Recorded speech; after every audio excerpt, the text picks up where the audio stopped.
ये वज़ीर-ए-आज़म पाकिस्तान इमरान खान को आप सुन रहे थे कि इसके पीछे हिंदुस्तान है और वो मुकम्मल मदद कर रहा है।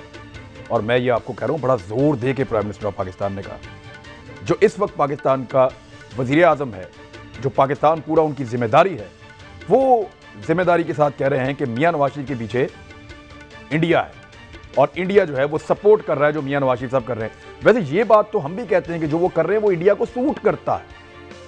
इंडिया को सूट करना या इंडिया का एजेंडा खुद चलाना, ये दो अलग चीजें हो सकती हैं। यानी मियां नवाज शरीफ साहब इदारों से लड़ रहे हैं, ये इंडिया को सूट कर सकता है और इंडिया उसमें सहूलतकारी ये कर सकता है कि उसको उठाए, उसको उछाले, प्रोपेगेंडा करे, ये कर सकता है। लेकिन इंडियंस जाएं और मियां साहब को बताएं कि मियां साहब ये करना है और फिर मियां साहब वो करें, ये एक अलग बात है। ये दो चीजें हैं। यहीं से मैं आज के प्रोग्राम का आगाज करूंगा। एक्चुअली प्राइम मिनिस्टर के इस जुमले के दो मतलब निकलते हैं। एक ये कि जो इंडिया कह रहा है डेलिबरेटली नवाज शरीफ वो कर रहे हैं, एक ये निकलता है जो नवाज शरीफ कर रहे हैं इंडिया उससे फायदा उठा रहा है या उसको उसके पीछे आपको समझ के आ रही है। और ये देखिए, मेरे ख्याल है इमरान खान साहब ने जो बात की है वो मेरा ख्याल है शायद तो उनसे मुंह से निकल गई है और या उनसे कोई अदायगी नहीं हुई, क्योंकि इस तरह बराह रास्त आप नहीं कह सकते, क्योंकि जब आप इस तरह बराह रास्त कहते हैं तो फिर आपको हैसियत वज़ीर-ए-आज़म उसको साबित भी करना पड़ता है। हाँ, ये अगर कहें कि आप जो कुछ कर रहे हैं वो बुनियादी तौर पर इंडिया के मफाद को पूरा करता है, या इंडिया के ही आप बयानियां बोल रहे हैं, या जो इंडिया चाहता है वैसी आप कर रहे हैं, तो ये बिल्कुल मुख्तलिफ सी चीज़ है। और लेकिन अगर आप ये कहें कि इसके पीछे इंडिया है तो इसके लिए आपको ये बहुत जिम्मेदाराना, एक तो इमरान खान साहब की पोजीशन बहुत जिम्मेदार है और दूसरा ये कि इमरान खान साहब को नाप तोल के गुफ्तगू करनी चाहिए। बहुत दफ़ा ऐसी सूरत हाल हुई है कि वो बस ऐसी जिसे कहते हैं चला देते हैं, और ये उनके अपने स्टाफ के लोग भी, हमारे फॉरेन ऑफिस के लोग भी, दूसरे भी यही कहते हैं कि वो फिर सुनते नहीं जिस वक्त ये गुफ्तगू करने पे आते हैं। इसीलिए इस तरह की स्लिप ऑफ टंग हो जाए। स्लिप ऑफ टंग मैं पता नहीं, अब अगर तो समझते हैं तो फिर तो उनको सबूत कर देना चाहिए कि इंडिया के पीछे है, तो इसका मतलब ये है। देखिए, आप भी उसको उसके मानी के साथ आप भी नहीं समझ पाए। ये जैसे मुझे कंफ्यूजन है, आपको भी वही है, क्योंकि अगर तो प्राइम मिनिस्टर नहीं, इमरान खान, देखो एक बात सुनो, ट्रंप और प्यूटन का जब मसला हुआ था ना, इसी तरह का छोटा सा ही मसला था, इशू बन गया था और आपको साबित करना पड़ जाता है ऐसे मामलात के अंदर। जो अरे मैं कहूं, आप कहें, ये कहें, वो कहें, जर्नलिस्टिक गुफ्तगू होती है, कर दी जाती है, तकरीर करते हुए जलसे में भी। आप एक सीरियस इंटरव्यू दे रहे हैं, आपको जरा सा संभल के थोड़ा सा होना चाहिए। भारत मैं यही समझता हूं कि मतलब वही है कि इंडिया उसके पीछे है। हाँ जी जंग साहब आप इससे क्या समझ रहे हैं? यानी अपना इनपुट है ना आप इसमें। देखिए हम तो ये बार बार कह रहे हैं कि जो मियां साहब कर रहे हैं उसका फायदा इंडिया को हो रहा है। ये बिल्कुल ओरिया साहब दुरुस्त कह रहे हैं कि अगर प्राइम मिनिस्टर के मुंह से ऐसी बात निकले तो फिर उसको लीगल एक्शन भी लेना चाहिए और उसके पास सबूत और शवाहिद भी होने चाहिए। शवाहिद होंगे तो लीगल एक्शन भी आगे चलेगा।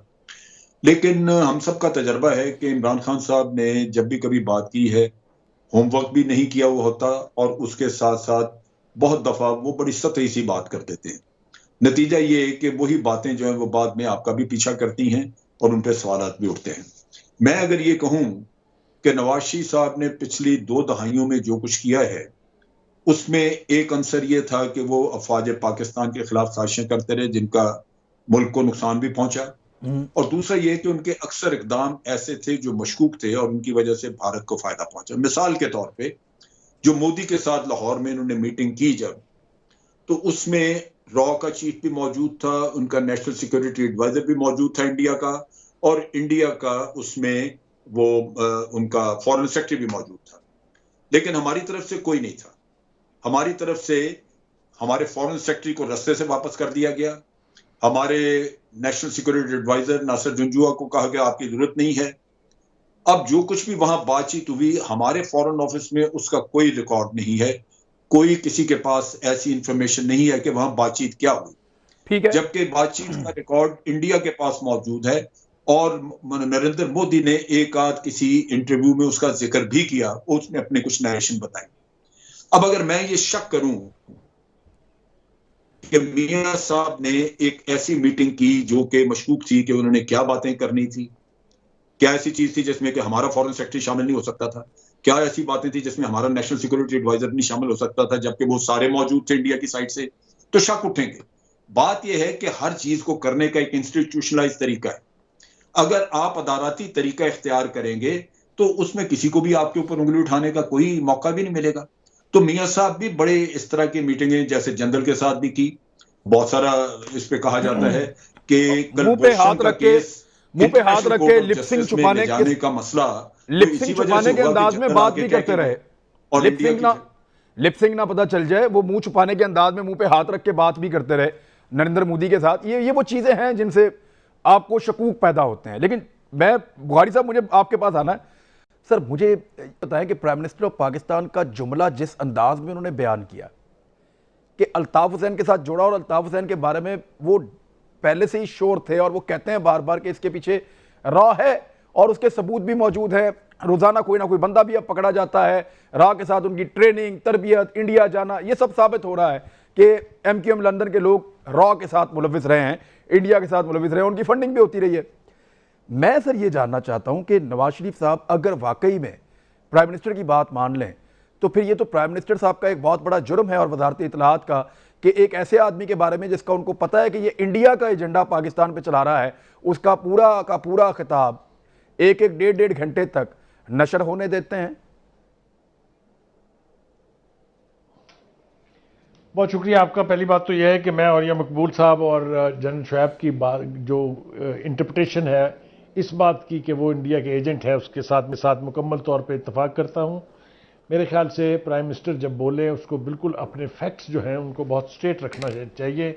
लेकिन मैं उनको इसका कसूरवार इसलिए नहीं समझता हूँ कि उनके 21-22 के करीब वीडियोज़ ऐसे हैं जो इस वक्त वायरल हुए हुए हैं, जिसमें फ़ौज की शान में जो वो बयानात जारी फरमा रहे हैं, अगर उनको देखा जाए तो पता लगता है कि वो एक बेवकूफ़ आदमी की तरफ से जो मुंह में आता है उनके वो कह देते हैं और फिर उसके बाद वो चीज़ें उनका पीछा करती। जैसे जनरल साहब ने कहा, बिल्कुल ठीक है।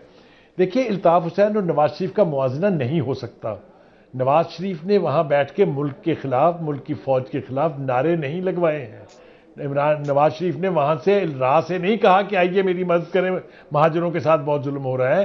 तो मेरे ख्याल से बुनियादी तौर पर यह गुफ्तगू ही बहुत बेमानी और बेतुकिया नहीं होनी चाहिए थी। दूसरी बात यह है कि एक ऐसा शख्स जिसने आके यहाँ सियासत करनी है, उसको अगर यह भी नहीं पता कि प्रो इंडिया कोई बात कर देने से या ऐसी कोई बात जिससे इंडिया को कोई फ़ायदा पहुँचे, उससे उसकी अपनी न सिर्फ ये कि सियासत ख़त्म हो जाएगी, ये मुल्क उसको कभी माफ़ नहीं करेगा। 3 दफ़ा का प्राइम मिनिस्टर रहने वाले शख्स से मैं ये तवक्को नहीं करता कि वो अपने ऊपर ये इल्ज़ाम आसानी से लगने की न सिर्फ इजाज़त देगा बल्कि ऐसी हरकत करेगा कि उसको इंडिया का एजेंट कहा जाए।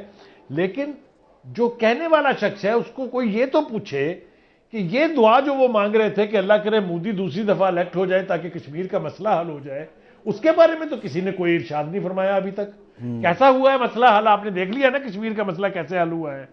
असल बात यह है, मेरे दोनों साथियों ने बिल्कुल ठीक कहा, when prime minister speaks he should speak on authority. Sir मैं देखिए बुखारी साहब एक नुकता ले लेना, बुखारी साहब एक गुजारिश सुन ले सर। देखिए, अगर तो प्राइम मिनिस्टर कन्विंस्ड है कि ये इंडिया का एजेंडा है तो फिर पाकिस्तानी टीवी पे क्यों चल रहा है? सर बड़ा सवाल तो ये है। देखिए, मैं तो कन्विंस नहीं हूं, और ये साहब भी नहीं है, आप भी नहीं है, और जनरल साहब भी नहीं है कि नवाज शरीफ इंडिया का एजेंट है। लेकिन क्योंकि प्राइम मिनिस्टर है तो क्या इंडियन का एजेंट आएगा और आगे टीवी पे बोलेगा और प्राइम मिनिस्टर देखेंगे, उनको पता भी होगा। देखिए मैं आप ये जो कंट्राडिक्शन है इसकी वजाहत तो बेहतरीन तरीके से तो सिर्फ इमरान खान साहब ही दे सकते हैं। मैंने तो आपको हवाला दिया कि वो बहुत खौफनाक और अहम इश्यूज के ऊपर बोलते हुए सोचते नहीं है कि क्या कह रहे हैं। मेरे ख्याल से ये भी उसी तरह की स्लिप ऑफ टंग है जैसा औरिया साहब ने कहा, और खुद इमरान साहब को बड़ापन दिखाना चाहिए। He should act like a statesman कि वो that was slip of tongue, क्योंकि ये इल्ज़ाम लगा देने के बाद आपने और हवा दी है उस दुश्मनी को जो इस वक्त क्रिएट करने की कोशिश की जा रही है, या जिसका मैं समझता हूं कि नवाज शरीफ मुजरिम है। ये बयानियां किसी भी सूरत में मुल्क के मुफाद में नहीं है। जैसे भी परसों उन्होंने एक क्रूज मिसाइल के बारे में एक बयान दाव दिया, कल की बात। अब आप सोचिए कि ये कौमी राज होते हैं, आप एक हलफ उठाते हैं राज फाश नहीं करने का। आपने इस तरह की बातें कर करके, और वो पहले भी करते नहीं, ये नहीं है कि जो बॉम्बे के वाक़े के बारे में उन्होंने हमें मुजरिम ठहरा दिया, पठानकोट के बारे में हमें मुजरिम ठहरा दिया, हम दुनिया में सफाइयां पेश करते रहे। इन चीजों की वजह से 70-80 हज़ार लोग यहाँ मारे गए, लेकिन उसके बावजूद वो दुनिया में हमें दहशतगर्द बनाने में कामयाब हो गया। दुनिया हमें भाषण दे रही है, जो आता है इंडिया में आके तो वो कह जाता है कि जी पाकिस्तान को ये काम बंद करना चाहिए। लेकिन ये हमारे अपने जब लोगों ने ये उनको कहा हो, मैंने फॉरेन ऑफिस में एक दिन बात की, मैंने कहा जनाब ये आपका हक है, आपका ये जिम्मेदारी है कि पाकिस्तान का नैरेटिव आगे बढ़ाएं, और क्यों नहीं आप भारत को काउंटर करते। उन्होंने कहा जी हम क्या करें, हमारे लीडर ही सब कुछ खुद अपने जिम्मे ले लेते हैं, तो हम क्या करें।